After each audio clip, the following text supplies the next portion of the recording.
Hi, everyone. Thanks for being here. I am really pleased to have Dr. Brett Hill, who is the founder of YourPostureProgram.com and Experience Life Chiropractic. He's a chiropractor, entrepreneur, and speaker, redefining how we think about posture, movement, and brain health. He started from a 200 square foot room with no patients. He built a thriving clinic and later created an online posture program that delivers the same life-changing results from anywhere in the world. Through practical, effective, and easy to apply strategies, Dr. Hill helps people reduce pain, improve alignment, and enhance overall well-being. His mission is to empower individuals to look, feel, and function better by addressing the root cause of many health challenges, their posture. Welcome to the show, Dr. Brett. Hey, thanks for having me. Glad to be here. Awesome. Well, as I'm saying that, I'm starting to almost do that a lot with you. Like, oh, posture? We're talking about posture? I better adjust. All the time, yeah, I have that effect, which is great because nobody thinks about it. We don't realize the real long-lasting impacts of posture, and it's something we all like, oh yeah, I need to improve, but Right, rarely do we know how to or do it right. right. So our mother was right when she told us to sit up straight in our chair. Yeah, and society has changed so much now. Like it's way more imperative. I mean, we didn't have cell phones and those things growing up where True. computers and iPads constantly that are affecting our ability to just have good posture, and it's really taking a toll on health. Oh, I know. I'm constantly at my kid. If we're on a road trip, I give him the iPad. That's about the only time I do this. But he's hunched over, like in his seat, like this, and it's like, oh my goodness, that does not look Yeah. good, right? Yeah, yeah, yeah, Um, exactly. but before we talk about all that, I want to rewind and take me back to the time when you were opening up your practice. Um, like, tell us the story of how you decided to go out on your own, open up Experience Life Chiropractic, and what was happening in your life at the time when you opened with zero Well, there, patients. there, there was a lot happening actually. Let me tell you, I was just finishing up chiropractic school, so I went down to school in Texas, Dallas, Texas.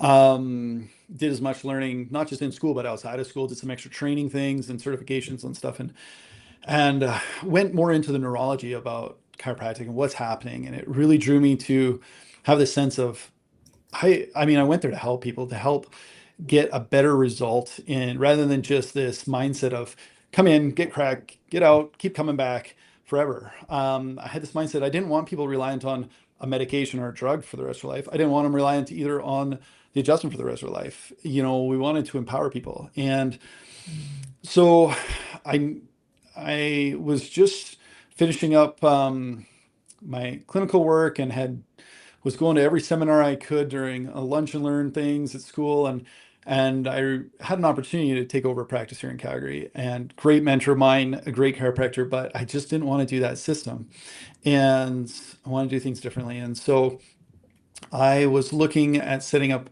a practice where we wanted to live after I graduated. So we were looking in Cochrane or Okotoks, and I had a few places picked out, and then it fell through, and then another thing fell through where I thought, okay, this is the one. I even put an ad in whatever the new Welcome magazine was, and then the person backed out on the space I was going to rent, and so then I ended up finding this place in Calgary where it was just a small room. The back of it was actually a spa at the time, and I started on my own with zero patients because I believed in what I could do to affect people was worth it. I knew I could impact people, and once they saw the value of that, they would refer others, and it would grow. And it did. It slowly grew over time. Went out, found people, they gave me a shot, they referred, they referred, and that's really how I grew. And then eventually I hired someone as my front desk assistant there. And then the spa actually closed down. They went out of business. And so I had just expanded into building some more rooms in their exercise space. And so I was looking for other space, and I built out where we are now. And with our massage therapist and acupuncturist and now another chiropractor. And so it wasn't an easy transition. I graduated. We had 4 kids under 4 years old. and I was starting a new business. It was kind of nuts and crazy. So What did your wife think at that time? we were in complete survival mode. Oh, goodness. She came home early because she was pregnant with twins. Well, I finished up my clinical work early because I'm like, I gotta make sure I'm done in time to get home when they're born. And I got home, I think, a week and a half before they were born. We were living in my in-laws' basement at the time because literally just hauled their stuff, put it in storage. And then, yeah, and then we kind of went from there. Took a little bit to get my licensing, and we survived. But I believed in what I could do and what I wanted to do and accomplish, and it was hard work, but it was satisfying. Like it was felt good about what I was doing versus a lot of systems and a lot of things, and not in the chiropractic world per se. It's there. I don't want to dog on that, but you see it too much in the clinics where people become a number. It's a 2 minute adjustment, you're out, and it's just a numbers game, and I didn't Mm, want to do that. And I think that's kind of what sets us apart. yeah. Yeah, I did want to talk a little bit about that because you mentioned that you wanted to do things differently. You wanted to empower people, help them forever. So maybe, and this probably leads into when you developed your program. I'm assuming you developed that later on, your posture Hmm. program. And Yeah. tell me about that. Yeah, it really led into that. I mean, a lot of the things that we were testing with people, so these neuro tests that people are like, why does my balance system or my visual system affect how my neck is going to heal? Mm. And it's because it was we were testing more neurology of the foundational problems, the chronic problems that they've had. How do we fix that? And a lot of it was you're compensating because of this and that. And we would find to address a lot of these root problems, we were giving them similar exercises to fix kind of postural things um, at the time. And so I found I keep giving people these similar things. It's really rooted in their deep-seated poor posture, poor core control. People think of core as their abdominals and things. Well, it's really your spine and your pelvic floor muscles and these things that hold us upright against gravity. That's what posture is. And I think it's important. People think of posture, yeah, I got to sit up straight. Well, posture is working whether we think about it or not, and whether it's good or bad. It's basically how do we resist gravity and how do we move and efficiently and walk or sit efficiently. And so a lot of people are collapsing all the time because they're sitting at computers, they're driving a lot, they're on their phones doing work as they're traveling, whatever it is, and it's collapsing that core system, that postural system, and we lose awareness of it because it just adapts to become a new normal, which is a poor normal, and everything else starts to compensate and start to get injured or have other problems because of that. A lot of shoulder problems I find root of it is, well, yeah, why did you tear this when you've been doing that same movement or same sport or activity 100 times? This wasn't like an odd shot or anything. It's because you've been slowly tightening that tendon up, that muscle, because of the postural tone that's been changing. And we need to reset all of that if you want to heal properly. So we just found a lot of these similar patterns in people's nervous system. And we developed this program where um, we take them through to get at that foundational weaknesses. And what we found is everybody that goes through it and actually does what we give them, that's the problem.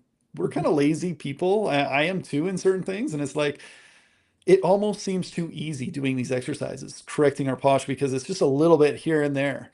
In fact, we give away, we can give this to your listeners. It's just 5 to 10 minutes a day. Start off with these three exercises and we'll give them for free. These are the top three things we give in our program. And it helps them to just start to connect their brain of what should that feel like? What muscle should I be using? And when they start to recognize, oh, it's not all my shoulders because everybody uses their whole body movement to fix their posture and it's really subtle. And when we feel these subtle muscles controlling things differently and resetting it, it builds a lot more strength, control, and endurance with it. So it really addresses the root. And we found results with so many things. People's headaches went away, people's lower back, neck problems, chronic tension, energy levels, just confidence in who they were, and ability to go through work and not be just exhausted at the end. So we found it was just affecting people in a lot of ways. Yeah, and you mentioned about noticing patterns and also how everything is so interconnected, right? I've been I listened to a podcast recently about this lady who teaches people how to fix their vision, which you ask anybody out there and they'll say that's not possible, but she's Mhm. doing this. But this crazy thing that I learned is like if you put your hands behind your neck, like at the base of where your skull ends, and you move your eyes, you can actually feel those muscles moving, which is incredible. And we don't think about how all our parts, our brain, everything is connected to everything else. And it's not just about, the spine in your case, right? You're so right. In fact, I should connect with this person because we do some Yeah.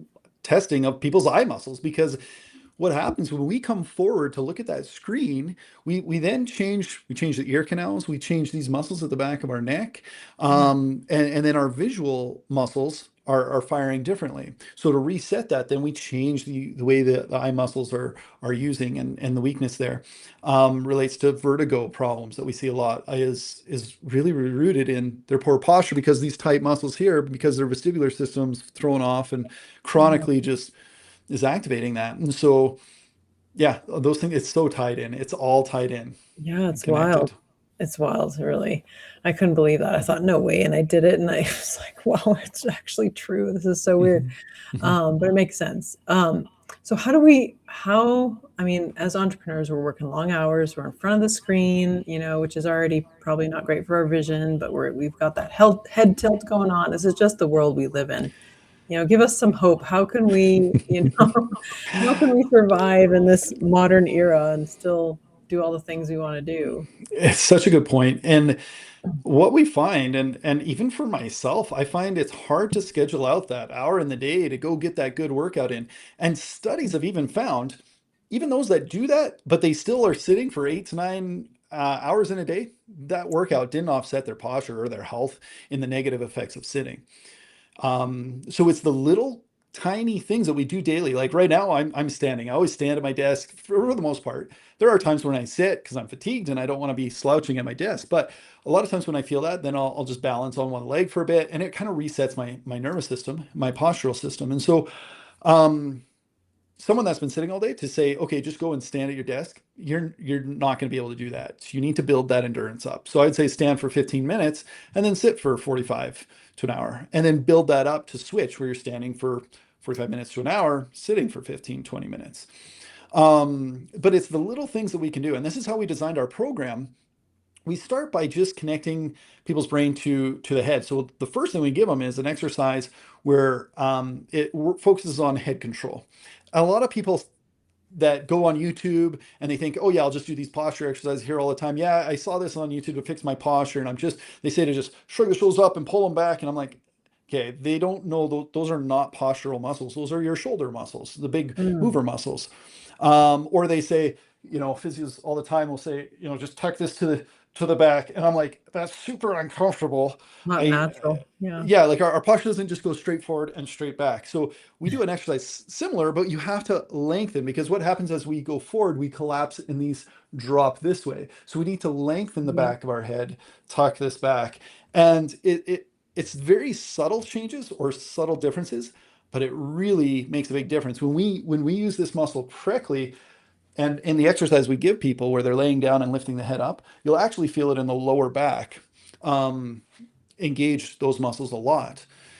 And so, and this is why people doing a squat that work out of the gym and throw their lower back out, they're like, I don't know why, it's just had good form. It's because your head is so far forward, you're collapsing these stabilizer muscles in the lower back because your posture is poor. And so we actually need to address that issue to fix your lower back. So what we do is we start with just getting awareness with the head, then we bring in the pelvic floor and we work on balance. And we say, do these not all at the same time. Mix it up in your day as you're waiting for your coffee or the toast or whatever. Mhm. Do some balance right then. Really focus on that posture. And when you have a break to go to the water cooler, do one of the exercises. Then against the wall, just do the pelvic tilt. Do it multiple different times in your day. It takes 30 seconds to a minute each time, but as you do it in different times in the day, your brain is relearning what should that feel like? How do I activate those muscles? And that's really where the secret sauce comes in, is how we help people feel the correct muscle, and then just neuroplastic changes. So the more you activate it, the more it becomes automatic without recruiting all the big muscles. And so they're not like hard workouts, although people do get a Mhm. lot stronger in their back. It's through the little bits here and there. Small changes make a big, big difference over time. Nobody's posture went to crap or just went totally off in a day, a week, just because, oh, I sat at a computer. Now I'm instantly poor posture all the time. It slowly developed that way over time. And so as we slowly activate it otherwise, we got to stimulate it a little bit differently. Yeah, and I love that this is something that you've developed that your patients, or even if they're not your patients, if they're somewhere else in the world, can just do in between their sessions with you or with whoever they see, right? So it's something we can take back that control, you know, uh, to ourselves. Exactly. That's our motto, is be empowered. We want to empower Yeah. people. So if they do it, they will get better. And it's just a matter of doing it and trying to break up those habits.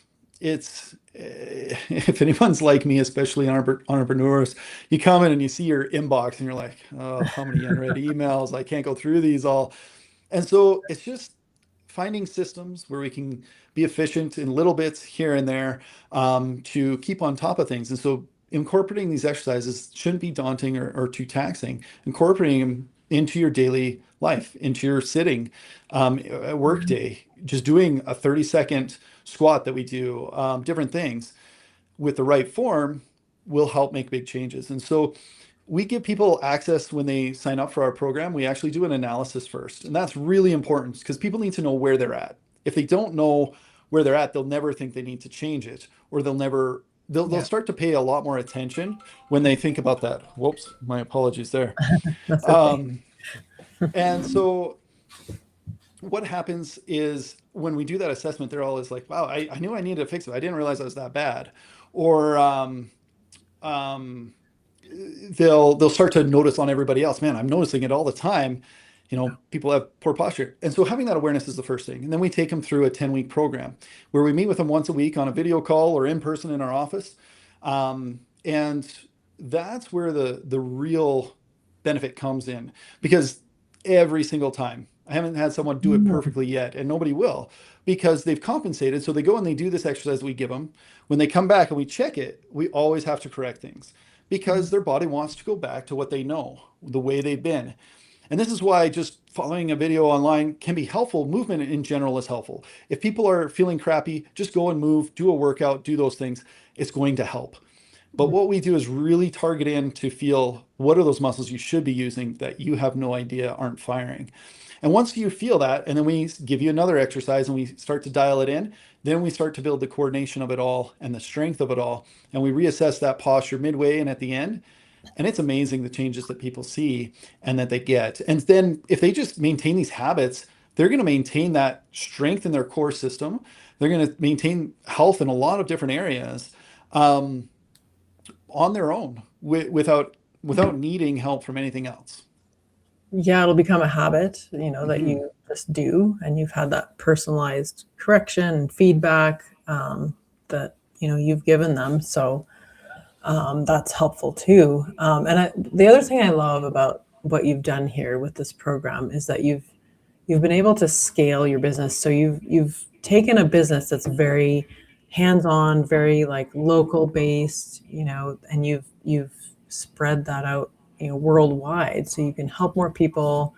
So you can create a different revenue stream for your business that doesn't rely on like getting more space or more staff or anything like that. And that's really unusual for a business like yours, like a chiropractic practice, I think. So tell me about the challenges, though, of creating a course and a program and marketing that versus what you were Yeah. doing before, right? Well, and I was just going to say, it's kind of a new avenue for us. Like we've developed it. I'm kind of a perfectionist. Like I wanted things to be just right before we went online, and so we were always changing our videos or changing the platform and trying all these different things, and realized we need to just get it out there. And so, um, I think the biggest challenge is it's a different world. Like when I can meet with people one on one and talk with them and say, hey, this is what I think's going on or whatever, then they build that trust with me and we can start on care if they need it. And that's how I grew my business was referral based. Yeah. Online is a different world, and so it's been a struggle to know how do I reach these people. I'm not a big social media user because I avoid screens. I don't want to be sitting there. I actually do talks on screen time and the development of youth and their brain and their posture and how that's affecting things. So the effects of being on a device all the time just isn't my thing. So it's a very difficult avenue to get into. And so we found just, well, and it's fairly new in the online world for us with this posture program because we've really been adapting it and dialing it in clinic. And as we've been testing it and taking it with people online, we found it's actually simple to do the assessment. We use an app where people connect and send us the pictures so that we can do that assessment virtually. And then these video calls where we're able to see their form. So as long as they have a camera, a phone, or anything, we can just see their exercise. We can be able to coach them and correct that. And so the biggest thing is getting people to actually notice us, to think about the importance of their posture, because most people are thinking, well, I've got a headache, or I've got neck pain, or I've got a back pain.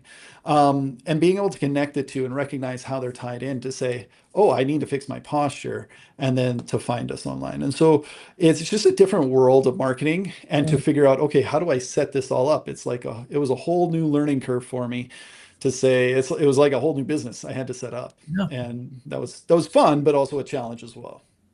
Yeah, it would be. It's, you lack that face to face, selling the thing, although you could start with the clients that you have to get them Yeah. to spread the word, to people they know. But it is like there's programs to connect and funnels to create and automations to set up. So I know I'm working on a funnel for myself right now. So Hmm. Hmm. I understand the pain, especially, I mean, I'm a bit technical, but it's not my favorite thing to do. I love the creative part of it. I love, Hmm. getting into that stuff, but the technical stuff, I suppose I could hire someone, I guess, as well. I know. Well, and that's the balance I find. That's the biggest Yeah, challenge is like, okay, I'm not an expert here. The thing I need to do, yeah, I need to get someone else to do this. I guess my reservation with that is growing my business initially. I had hired people to do a website that would also do the marketing thing, and it didn't do anything. It was yeah, terrible. It didn't work. They just basically stole my money. So I tried that a few times, and I was like, I don't know. I don't like this. And so I would always try to do it on my own because it seemed to work better. And I just grew from referrals. I'm like, this works. And so, yeah, getting those that you can trust that know what they're doing will save so much time and hassle to get it done right and be effective. So that's advice. Be good at what you're good at and the yeah. expert at, and then use those that are good at other things to make it the way it should be. Yeah, and there's something to be said for, I think entrepreneurs starting out should try to do things themselves to start. So you have some basic Mhm. idea of what's involved, because like something like SEO, for example, it's so easy for somebody to come and rip you off because it's sort of a thing that happens in the background, and there's no real tangible thing you can hold in your hands at the end of the day when they're doing that for you. So knowing a little bit about that so you can follow up and check up on the work they're doing, I think is a good idea at first.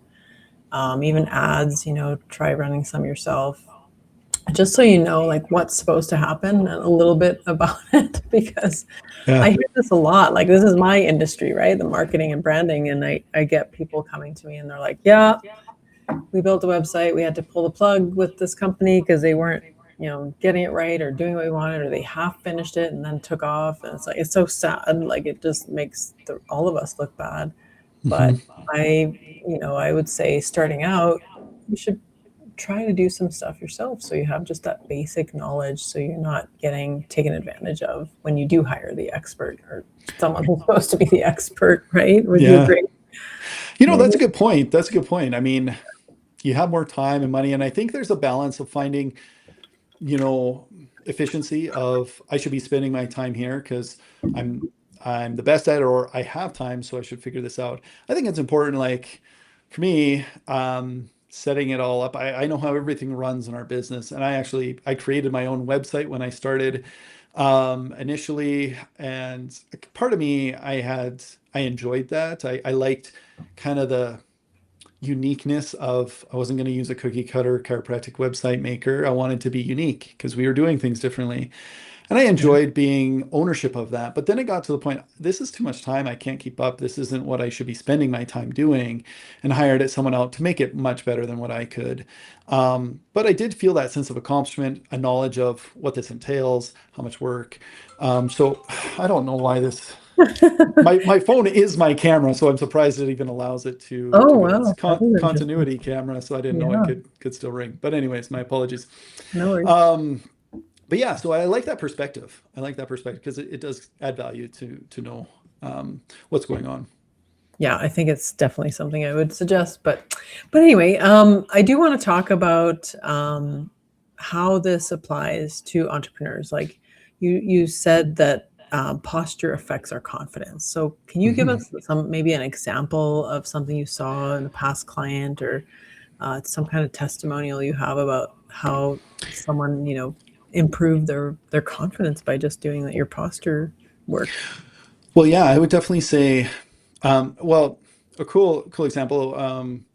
Just some of the youth that we've gone through with this, in kids nowadays and youth, yeah, there's a lot of anxiety, there's a lot of stress, there's a lot of this trying to find who they are and fit in, and so some we've taken online or done it in office. It's amazing to see just their excitement, their energy, their confidence in being able to be like, hey, I can do this. Like, look at this, and you can just see it radiate. Like they don't hide it as much. It's been really cool to see. Yeah, just they're more talkative. They're more, yeah, willing to try new things. I see it in the older population, in adults and the entrepreneurs, those that are working day in, day out. What I see with them is it's the fatigue kind of set in. And so a lot of times, I'm trying to think, yeah, the patients won't share with me all of it. It's funny, the reviews, people leave us a review and I'm like, wow, that's amazing. You didn't share that with me in person, but thanks for the review because that's amazing. I didn't realize it impacted all of those things. And that's one of the things they'll say. It's like, oh, I feel more energized, I feel more confident. And we can really see it in the way they present, and just they're natural when they walk in or they walk out, and the things that they're excited about as they're talking. So as they go through it, they're like, man, I'm so much more aware of my posture, and I can see it in everybody else, and I'm not exhausted at the end of the day. I got the energy to do more things, or I'm just running more or exercising more, things like that. Hmm. And talk to me about cognitive clarity. Would it help with something like that as well? Well, it's interesting. I mean, if you think about how you perceive someone, if they're walking down the street and you see them kind of hunched over or hobbling a little bit, you Mhm. immediately can make some judgments or assumptions, maybe correct or incorrect, but we immediately might think, oh, there's something wrong. Their health is poor. They're aging poorly. We think, I don't want to be hunched over when I'm older. Yet we start that process with little things that didn't happen in a month or a week for that person. So over the years, those things are happening to us and we don't even notice. And so that postural change we can see affects someone's health, but also um, if you think of someone that's depressed, someone that's anxious, how do you know that? Because they change the way they hold their posture. They change the way they hold their body. And that presentation is just a natural connection with our emotional brain, our cognitive brain, and our body.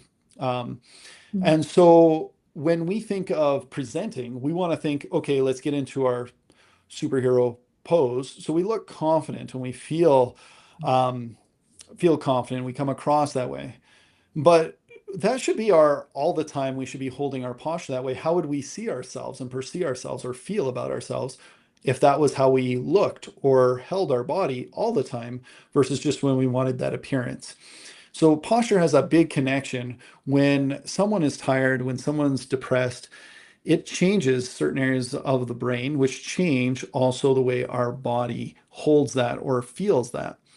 Um, Without getting too nerdy into the neurology, but our frontal lobe is one of the big decision making, higher learning centers, and it's really fueled by our spine. When our spine is lined up properly against gravity, there's so many joints in our spine that when we move well and we load properly against gravity, it fuels that area of the brain, allows good nutrition, allows good activation. And so when we sit all day and we're hunched forward and the chair's holding us up against gravity, we're not actually loading the spine properly. We're not getting good activation to that area of our brain. It leads to more foggy brain. It leads to shutting down that frontal lobe area and becoming more what's called neocortex, limbic brain, more stress response brain, and more responsive, like a 2-year-old who just overreacts on things. We may have outbursts and we may not be able to perceive the big picture of things. If you've ever come home from a work day after sitting all day and it's like, why did I just snap at my kid? Oh, I must be stressed at work. Well, it has a big impact because we're not moving at all. We're not firing that frontal lobe of our brain. We aren't able to reason things as well. And so it's really a huge impact in our mental ability, our energy, and how we present it to others. That's super interesting. I love the nerdy stuff, by the way. You could go on all day about the nerd. You should see some of the podcasts I listen to. Good. Awesome. Love it. I go to parties and I get asked, "Are you a medical professional?" It's like, no, I'm not, but I just nerd out on stuff like that all the time. So I love it. I'm here for all Well, of it. I'm here for all of it. I But that's love that. interesting that, again, everything is connected, that the frontal lobe is like connected to how the spine is aligned, and that could affect your brain fog. And so I guess some folks who have brain fog, that could be a cause of it, you Well, know. it can be associated with so many things. I mean, our vestibular system is really important for keeping our balance. Balance is one of the things as we age, one of the highest risks of falls and death for the elderly. But Yeah. balance isn't something that just, oh, I'm aging, so I'm going to lose my balance. Is again, as we find poor balance in younger populations all the time because they're never using it. Their posture's terrible. We're not challenged as much as we used to in walking on a balance beam or playing at the park and these things where we use that balance system as much. Um, it affects the vestibular system, which is connected to sensing where our these called proprioceptors in our neck and the muscles. And the highest concentration is in our mid-cervical spine and in these muscles at the base of our skull that really are meant to just keep our head upright. And a change in that, again, as we are drawn into the computer, as we use our visual system more, we shut off the vestibular and our spinal awareness proprioceptive system because we're just drawn into our phones, into the computer, and we just slouch. Well, that changes. Now we go to sit up straight. We don't correct. So if I'm in good posture here, people are looking, and I slowly look at a computer all day like this, now my body day after day after day adapts to this is becoming normal. It's called neuroplasticity. Our brain is just constantly firing these positions, collapsing in the chair, letting the chair hold us up against gravity. So it turns on tight pecs, tight neck muscles, tight suboccipital muscles right at the base of our skull. Now we go to stand up and we do this. We compensate with our whole body. And so this is a good test for people. Go to the wall, stand with your feet just off the wall a little bit, hit your butt, your shoulders, and your head on the wall. If you have to look down your nose or you have to tilt your head up, you have lost that postural positioning in a very simple test or simple way because we should be able to feel that the back of our head, look from the ear through the eye straight, feel our shoulders and hips on that wall, and keep that alignment easy. And so those are just some ways for people to test that because um, it is all connected. And when we start to lose it, you won't notice, but it'll lead to other problems. And when we try to fix it, you'll compensate because you don't even know your new normal has changed. Yeah, you see it in older folks, especially. Um, up here in the spine just curves that kind of Hmm. turn into like a little shrimp. When you cook a shrimp, it just kind Yeah. of curls in on itself. Yeah. And Um, nobody wants to end up that way, Nobody but wants that. No. nobody takes the steps now to prevent that, Oh, I because know. that So, yeah. doesn't happen overnight. Yeah. So do walk us through a few. So if I'm at my desk, 8, 9, hopefully not 10, or more hours. Hmm. What kind of practices would I do, and how often would I do them in order to just maintain that, the kind of alignment that I would want to have a healthy everything? The biggest thing I would say for people is break it up into movement. And it can be a 30-second thing. But if you're Okay. sitting for 25 minutes to 45 minutes, set a timer. You can use the Pomodoro technique where just set a timer for 25 minutes, and then your brain can focus for that time, get up, do balance for 30 seconds, then go back. You'd be amazed at how resetting the body and brain that helps to re-energize you. Um, and it's actually good. I was listening, can't remember if it was a podcast or reading it somewhere, but by switching from subjects for those studying, so university or students or trying to memorize something or Mhm. learn something at work, studying for 25 minutes and then changing your brain to something else will help you when you come back to study that, has to recall it in the reticular system in the brain to bring it back to the forefront to almost relearn it, but remember where that is. So rather than just sitting hours on end one subject, when you switch, it'll help you remember and recall and learn that better by changing subjects or changing from emails to something else, and it can be a little more effective that way. So just breaking it up into 30 to 45 minutes, do some sort of movement. It can be, like I said, standing for 30 seconds, balancing on one leg. It can be doing just 5 squats. It can be just doing a deep breath, raising your arms up, letting your shoulders relax. We always recommend once people get the muscles down, we give them what's called a wall, our rainbow exercise, where they can do balance and they do one of our exercise just when they're throughout their day, and then go back, sit, and work. So the biggest thing is change positionings, get some movement in the body. The other thing is have a good chair and a good ergonomic setup. It does make a difference. I recommend anybody that works at a computer for more than 2 to 3 hours in their day, get a stand-up desk, because and Mm, get one that's automated, because mm, you don't want to be standing all day. You don't want to be sitting all day. Again, it allows movement. It allows you to activate. When I'm resisting gravity through my ankle, my knee, my hip, my spine is way more input to that frontal lobe than when I mhm. sit. It allows the chair to hold me upright and I collapse. And now I just atrophy in those postural muscles. Oh, that's so interesting you mentioned that. So I was going to ask you about myself. Like, anytime I need to think or do something deep that requires, some cognition, I always want to sit down. I can't, I'm like, give me a minute. I need to sit and do this thing. So I feel like if I had a standing desk, I would never be able to actually do anything. Have you met anyone like that? And like, what's the fix for someone like me? Well, I would say if you need to think, it might be you need to relax and really focus, but you might not necessarily need all the time to sit to get the work done. So it might not be bad to sit, think, and be like, okay, I know what needs to get done, or write stuff out, and then stand and get the work done.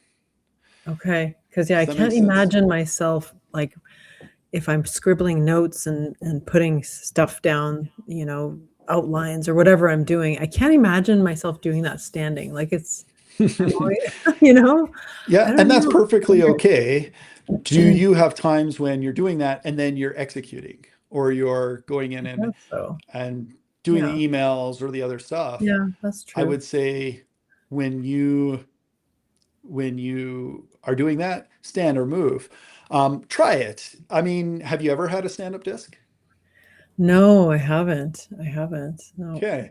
So while you might not think you can do it, you might find that it's actually more productive for you. And now I'm not saying stand all day. I would Right. transition that, stand, and then sit for a bit. But set a timer, because hours can go by before you realize, oh yeah, it's been Yeah. 3, 4, 5 hours. I need to stand again. Set a timer and just force yourself. Okay, I'm gonna stand. When I feel tired or fatigued because I've been working on the computer, I'll go and I'll do push-ups. I've And then done I'm that. like, I've done that. yeah. And that's kind of how I get my workout in. My goal is to do 100 push-ups in the day. Oh, So I'll cool. do like 4 sets of 25 and just randomly just go and do one. And it resets, recharges, and I'm really focused on all the postural muscles when I'm doing them. That's just one thing, to stay active, stay healthy. That doesn't require people thinking, I don't have time to go to the gym. I don't have time to do this. It can really make big differences when you take that extra little bit of time. Yeah. See, what I do is I go to the gym every morning. So I do my treadmill walk, Which is awesome. which is awesome. So I'm like, oh, I got it in the bag. Like I just do it in the morning and do it all at once, and then I sit all day. So that's Yeah. And I totally would not ask, recommended, right? and you don't have to share, but do you ever deal with lower back issues or neck Yes, problems? I do. I think you saw me one day at Yeah, that's our right. meeting Yeah, I when did. I had a really bad lower back issue. Thankfully, I've Yeah. got that solved now, but it Good, good. was bad for a few months. Yeah. Definitely. And nothing happened. Like I didn't fall. I didn't, injure Yeah. myself or anything. So Yeah. it's just life, Right. And adding.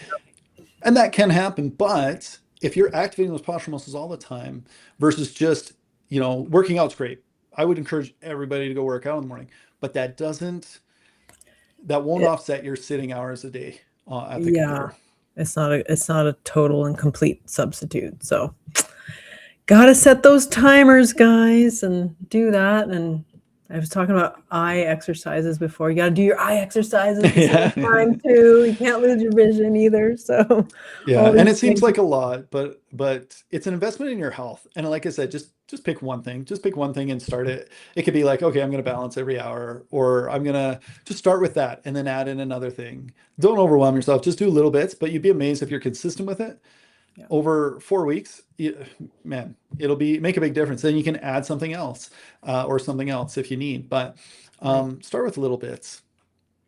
Well, yeah, and you don't want to feel like I was feeling that day Yeah. when I had my back problem. So that alone is good incentive to do stuff like this, right? Yep. Yep. Awesome. Well, thank you so much for sharing all your insights and your tips with us. Hopefully, somebody who's dealing with some back pain can get some good advice here. And I know you have your program here. I'm just going to show where folks can get it. So yourpostureprogram.com/videos is where we can go. Yeah. So if they want those 3 videos, it deals with the pelvic floor, the head positioning, and balance control that we start people on. One of the first 3 things we teach them. So go ahead and go to that website. Start there. Start there in just doing like 5 to 10 minutes a day doing these. It can make a big difference. And if people have questions, feel Yeah. free to reach out to me. If they need help or they're unsure about something, reach out. We're more than happy to help them to make sure they're safe to do it, or if they have questions about those exercises or anything else, we'd love to be of service, be of help in some way. Yeah. Yeah. And if people want to come see you in person, I don't have your website up here, but what is your website for that? Yep, it's experiencechiropractic.ca. It starts with X. So Oh, right. experience starts with X. And yeah, I mean, we see a lot of the general stuff with chiropractic, but what I really love is the vertigo patients, the migraine sufferers. We have amazing results with those kinds of things because we look at things a little differently and neurologically there. And yeah, it's a lot of fun. Awesome. And you can also follow Dr. Brett on Facebook and Instagram. And I will put all of this in the show notes so you have it and you can refer back to it and take his program and start feeling much better. Appreciate it. Yeah. Well, thank you so much for being here, Dr. Brett. And I hope everybody has an awesome day. Thanks so much for having me. I really appreciate it. It's been a pleasure to be on your show. Thanks so much. And we'll chat next time.